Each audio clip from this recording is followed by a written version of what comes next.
नमस्कार, मैं Rajesh Lakhera, assistant professor chemistry, government girls college Taranagar. आज अपना टॉपिक है जेड इफेक्टिव, प्रभावी नाभिकीय आवेश। प्रभावी नाभिकीय आवेश, इसे कहेंगे अपने जेड इफेक्टिव। जेड इफेक्टिव निकालने का तरीका होता है कि जेड माइनस सिग्मा।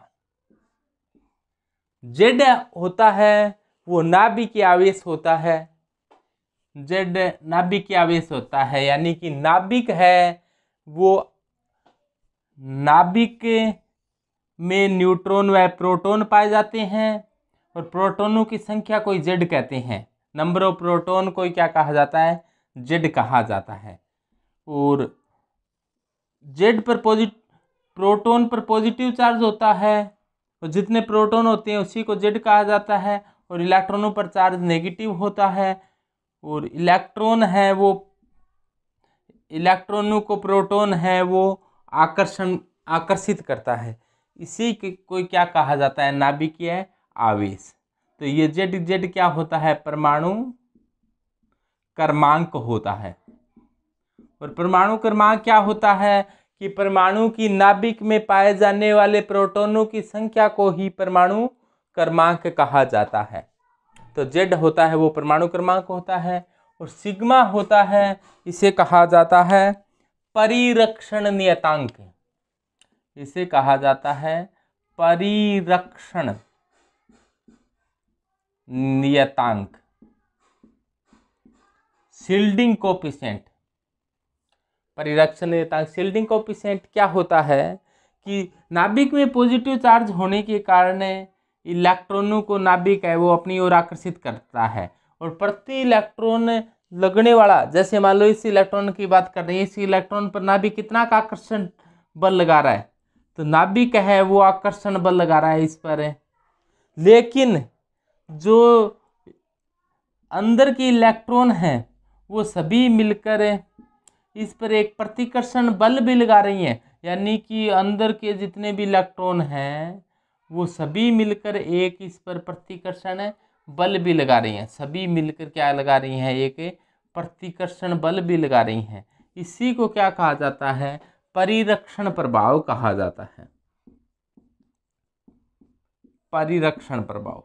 तो परिरक्षण प्रभाव क्या होता है कि परमाणु में उपस्थित इलेक्ट्रॉन किसी इलेक्ट्रॉन को प्रतिकर्षित भी करते हैं। क्यों करते हैं? कि इलेक्ट्रॉन पर नेगेटिव चार्ज है और सभी इलेक्ट्रॉनों पर नेगेटिव चार्ज है और नेगेटिव चार्ज होने के कारण प्रतिकर्षण बल लगता है। नेगेटिव के बीच में क्या लगेगा? रिपल्सन फोर्स, प्रतिकर्षण बल लगेगा। और पॉजिटिव नेगेटिव के बीच में क्या होता है? अट्रैक्शन फोर्स होता है। तो नाभिक में प्रोटॉन है, प्रोटॉनों पर चार्ज पॉजिटिव है, पॉजिटिव होने के कारण यहाँ पर एक अट्रैक्शन फोर्स लगता है, एक आकर्षण बल लगता है। इसी आकर्षण बल के फलस्वरूप इसी आकर्षण बल को क्या कहा जाता है? परमाणु क्रमांक कहा जाता है, या इसे अपने क्या नाम दे देते हैं? नाभिकीय आवेश कह देते हैं। तो नाभिकीय आवेश क्या है? नाभिक द्वारा इलेक्ट्रॉनों पर लगाए जाने वाले आकर्षण बल को क्या कहा जाता है? नाभिकीय आवेश। लेकिन नाभिक में पॉजिटिव चार्ज था, इलेक्ट्रॉन पर नेगेटिव चार्ज होने के कारण प्लस माइनस के बीच में एक आकर्षण लगा। लेकिन परमाणु में उपस्थित सभी इलेक्ट्रॉन और जिस पर अपने नाभिकीय आकर्षण ज्ञात करना चाह रही हैं उस इलेक्ट्रॉन की बात करें तो ये सभी इलेक्ट्रॉनों का एक इस इलेक्ट्रॉन पर प्रतिकर्षण बल भी लगता है। और प्रतिकर्षण बल को क्या कहा जाता है? परिरक्षण प्रभाव। और परिरक्षण प्रभाव को परिरक्षण नियतांक सिग्मा से दर्शाया जाता है। और परिरक्षण नियतांक सिग्मा है। तो जो खींचने वाला बल था वो तो जेड था और प्रतिकर्षण बल वाला सिग्मा को परिरक्षण नियतांक से दर्शाते हैं। तो इस जेड में से सिग्मा घटा देंगे तो वास्तव में कितना आकर्षण बल लग रहा है उसी को क्या कहा जाता है? Z effective. यानी कि जेड इफेक्टिव क्या है? Z effective Z minus sigma है। और जेड क्या है? जेड है नाभिक आवेश, यानी कि नाभिक द्वारा इलेक्ट्रॉनों पर कितना का आकर्षण लगा रहा है, नाभिक आवेश। और नाभिक आवेश ये प्रोटोनों की संख्या के बराबर होता है। जितने प्रोटोन होंगे इलेक्ट्रॉनों पर आकर्षण उतना ही ज़्यादा लगेगा, क्योंकि प्रोटॉन पर चार्ज पॉजिटिव पाया जाता है, इलेक्ट्रॉन पर चार्ज नेगेटिव पाया जाता है। और इससे सिग्मा को कहा जाता है शील्डिंग प्रभाव। शील्डिंग प्रभाव यानी कि परिरक्षण प्रभाव। तो परिरक्षण प्रभाव क्या होता है कि अंदर वाले इलेक्ट्रॉन हैं वो सभी मिलकर बाहर वाले इलेक्ट्रॉन पर एक प्रतिकर्षण बल भी लगाते हैं, जिससे क्या कहा जाता है, परिरक्षण प्रभाव कहा जाता है। और इसका जिससे फिर नाभिक के आकर्षण क्या हो गया, कम हो गया। कुछ खींच रही हैं और कुछ नाभिक खींच रहा है, लेकिन इलेक्ट्रॉन क्या कर रहे हैं, धक्का दे रहे हैं। तो नाभिक का आकर्षण को क्या कर दिया, शिल्ड कर दिया। शिल्ड करने का मतलब नाभिक के आकर्षण को क्या कर दिया, कम कर दिया। इसीलिए इस प्रभाव को क्या कहा जाता है, शिल्डिंग प्रभाव कहा जाता है। और परमाणु क्रमांक जो नाभिक आवेश है उसमें से शिल्डिंग नियतांक, परिरक्षण नियतांक को घटा दिया जाए तो क्या बचेगा, जेड इफेक्टिव।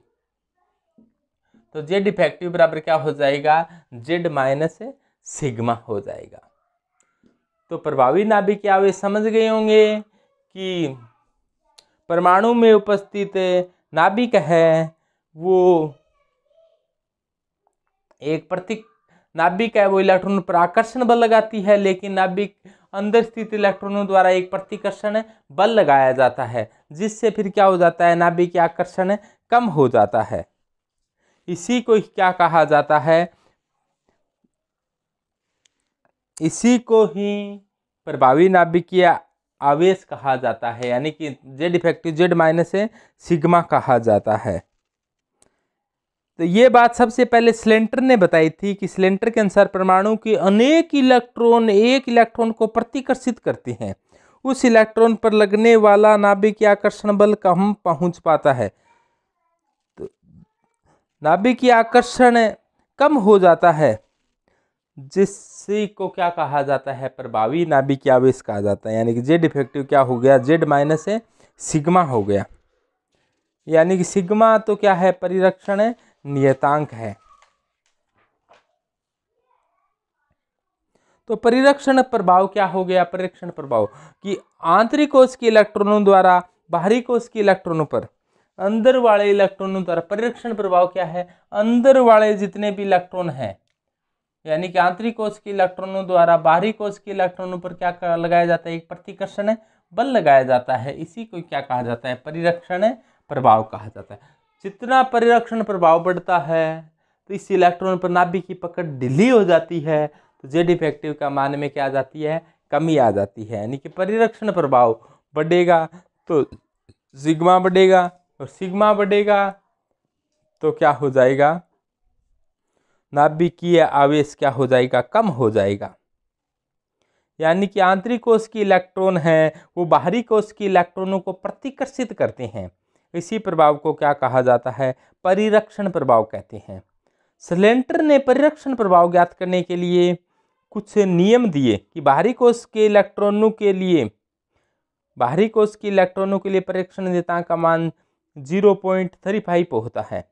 n-1 एस और पी के लिए मान 0.85 होता है। n-1 डी व एफ के लिए इसका मान 1 होता है। n-2 व नीचे के लिए सभी के लिए मान इसका क्या होता है, 1 होता है। 1s के लिए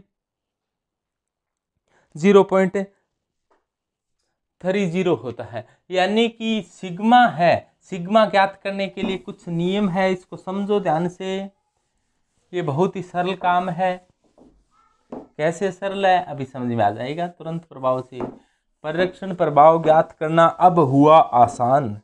कैसे आसान हो गया है भाई, देखो कि बाहरी कोश को अपने क्या कहें, एन। बाहरी कोश एन के लिए जो मान होता है इसका क्या होता है, 0.35 होता है। बाहरी कोश एन के लिए सिग्मा का मान होता है वो 0.35 होता है। n-1 है, यदि s और p है, n-1 में यदि s और p है, एस और पी है तो इसके लिए मान क्या होगा 0.85। और n-1 में यदि f और d है तो इसके लिए मान क्या होगा 1 होगा। और n-2, n-3, n-4 यानी कि जितनी भी नीचे की कक्षा है उसके लिए कोई भी इलेक्ट्रॉन हो, चाहे एस का हो, पी का हो, डी का हो, एस का हो, एस पी डी और एफ कौन सा भी हो, उसके लिए मान क्या होता है, सिग्मा का मान 1 होता है। ध्यान दें, दोबारा से ध्यान दें, बाहरी कोश है तो ये 0.35 होगा। बाहरी कोश में डी नहीं पाया जाएगा, ये एस और पी होते हैं मुख्य रूप से। तो बाहरी कोश के लिए एस और पी का 0.35 होता है। n-1 के लिए एस और पी का 0.85 होता है। n-1 के लिए एफ और डी के लिए 1 होता है। और n-2, n-3 के लिए, और इससे नीचे रह गए चाहे कोई सा भी हो, उसके लिए क्या होता है, 1 होता है। तो समझो इस बात को कि ये जैसे नाभिक है, ये पहली कक्षा है, ये दूसरी कक्षा है, ये तीसरी कक्षा है, ये चौथी कक्षा है, ये 5वीं कक्षा है। तो इसको मान लो बाहरी कक्षा को n मान लो, ये n है तो ये n-1 है, तो ये n-1 वाली हो गई। और इससे पहले है वो n-2 है, ये बाहर से पहली वाली, बाहर से दूसरी वाली, बाहर से तीसरी वाली क्या हो जाएगी n-3, बाहर से चौथी वाली n-4, इस प्रकार से है। और भी नीचे हो तो n-5 इस प्रकार से है। तो बाहरी कक्षा के लिए s और p है तो इसके लिए 0.35 होगा। बाहरी कक्षा से पहली वाली कक्षा के लिए s और p है तो 0.85 होगा। लेकिन इस यहाँ पर d और f है तो इसके लिए 1 होगा। f और d कह दो, से d और f कह दो, ये तो बात एक ही है। और इससे पहले भी कोई सी भी हो, चाहे एस पी डी एफ किसी में इलेक्ट्रॉन हो, उसके लिए क्या होगा, सिग्मा का मान 1 होगा। ये मान अपने को पता है तो अपने किसी का भी जे डिफेक्टिव है वो आसानी से ज्ञात कर देंगे। तो सिग्मा का मान पता आ जाएगा। जेड एटॉमिक नंबर होता है, परमाणु क्रमांक होता है, परमाणु क्रमांक आप पहले से ही पता है तो जे डिफेक्टिव ज्ञात है वो आसानी से कर सकते हैं। इसके साथ साथ इलेक्ट्रॉनिक विन्यास भी आपके याद होना जरूरी है जे डिफेक्टिव ज्ञात करने के लिए। एग्जाम्पल ले लें, एग्जाम्पल से तुरंत समझ में आ जाएगा। जैसे मान लो कोई भी एक एग्जाम्पल लो, जैसे आपको कह दिया जाए कि सोडियम है, कि सोडियम के अंतिम इलेक्ट्रॉन के लिए जे डिफेक्टिव का मान ज्ञात कर कर दिखाओ। सोडियम के अंतिम इलेक्ट्रॉन के लिए जे डिफेक्ट का मान ज्ञात कर कर दिखाओ। तो सोडियम का एटॉमिक नंबर होता है वो क्या होता है, सोडियम का एटॉमिक नंबर 11 होता है। इसका इलेक्ट्रॉनिक विन्यास, इसमें इलेक्ट्रॉन कैसे भरे जाएंगे, 1s2 2s2 2p6 3s2, लेकिन इसमें 11 है तो यहाँ पर ये टोटल 11, 2 2 2 4 6 10 1 11 हो गया। तो ये बाहरी कक्षा, इसमें इलेक्ट्रॉनों पर देखना है इसका जेड इफेक्टिव क्या है। इसका जेड इफेक्टिव क्या होगा, जेड माइनस सिग्मा होगा। तो जेड का मान, तो इसके लिए जेड का मान कितना है, 11 है। अपने को सिग्मा क्या हो सकता है, तो सिग्मा इस पर तो देखना चाह रही है तो इसको प्रतिकर्षित कौन करेंगे, अंदर वाले इलेक्ट्रॉन। अंदर वालों में ये बाहरी कक्षा है n और ये क्या है n-1 है। s और p n के लिए होता है वो कितना होता है 0.35 और है कितनी है 6 और 2 8। और n-1 s और p के लिए होता है 0.85 है कितने ये 2, तो 2 से गुणा कर दो। एक के लिए 0.85 होता है, कितने इलेक्ट्रॉन है 2। और n बाहरी कक्षा के लिए n, यानी कि इससे इस पर अपने ज्ञात करना चाह रही हैं। दोबारा से ध्यान दें, इस पर अपने ज्ञात करना चाह रही हैं तो ये n हो गया, ये n-1 और ये n-2 होगा। तो इसके आधार पर क्या होगा, यहाँ पर तो जैसे मान लो एक इलेक्ट्रॉन है, जैसे आपने बात कर ले Mg की, मैग्नीशियम होता तो मैग्नीशियम कितने नंबर पर आता है, 12 नंबर पर आता है, 12 नंबर पर आता है, तो यहाँ पर क्या होता, 2 होता। तो एक इलेक्ट्रॉन पर तो अपने ज्ञात करना चाह रही है, तो एक इलेक्ट्रॉन बच गया, तो ये N का एक इलेक्ट्रॉन है। S के लिए क्या होता है, ये बाहरी S और P के लिए अपने अभी बात बताई थी, यहाँ पर मैं दोबारा से लिख देता हूँ। N के लिए S और P के लिए होता है 0.35, N-1 है उसके लिए S और P के लिए होता है 0.85, और N-1 D और F हो तो इसके लिए 1 होता है, और N-2 के लिए कोई भी हो, N-2, N-3, N-4 या कोई और भी नीचे की कक्षाएं हो, चाहे S हो, P हो, D हो, F हो, इसके लिए क्या होता है, सिग्मा का मान 1 होता है। ये सिग्मा के मान है। तो यहाँ पर ये बाहरी कक्षा N है, तो इसके लिए क्या होगा, इसके लिए बाहरी कक्षा है तो बाहरी कक्षा के लिए 0.35 होगा, Nवीं कक्षा है, बाहरी कक्षा 0.35 इंटू 1। 2 इलेक्ट्रॉन है, यहाँ पर एक इलेक्ट्रॉन पर तो शील्डिंग इफेक्ट ज्ञात करना चाह रही है, तो बचा कितना, 1 इलेक्ट्रॉन। इसी प्रकार N-1 है तो 6 और 2 8 है, और 1 का कितना होता है N-1 के लिए 0.85। यहाँ पर N-2 है, N-2 के लिए कितना होता है, N-2 कोई सा भी हो 1 होता है, तो 2 इंटू 1, तो टोटल जोड़ लो, वो क्या आ जाएगा, सिग्मा आ जाएगा। तो 2 प्लस 8 5 40 8 8 64 4 2 के बाद 6.8, और ये क्या आ जाएगा 0.35। तो इनको बस जोड़ देना है, ये मान सिग्मा का आ जाएगा, तो ये आ जाएगा 9.15। तो और जेड इफेक्टिव क्या हो जाएगा फिर, जेड माइनस सिग्मा, जेड कितना है 12, सिग्मा कितना है 9.15, तो कितना आ जाएगा 2.85। तो ये आ जाएगा जेड इफेक्टिव। यानी कुल मिलाकर इतना ही आकर्षण लग रहा है जैसे कि नाभिक में कितने प्रोटॉन हो, 2.85, यानी कि लगभग 3 प्रोटॉनों के बराबर ही आकर्षण लग रहा है। बाकी आकर्षण कहाँ गया, लगना 12 प्रोटॉनों का चाहिए, बाकी क्या हो गया, परिरक्षण प्रभाव ने कम कर दिया। क्योंकि परिरक्षण प्रभाव क्या है, अंदर वाले इलेक्ट्रॉन है वो बाहर वाले इलेक्ट्रॉनों पर क्या कर रही हैं, धक्का दे रही हैं। अंदर वालों ने बाहर वाले पर धक्का दिया, धक्का देने से इसके परिरक्षण प्रभाव के मान में क्या आ गई, बड़ी भारी कमी आ गई है।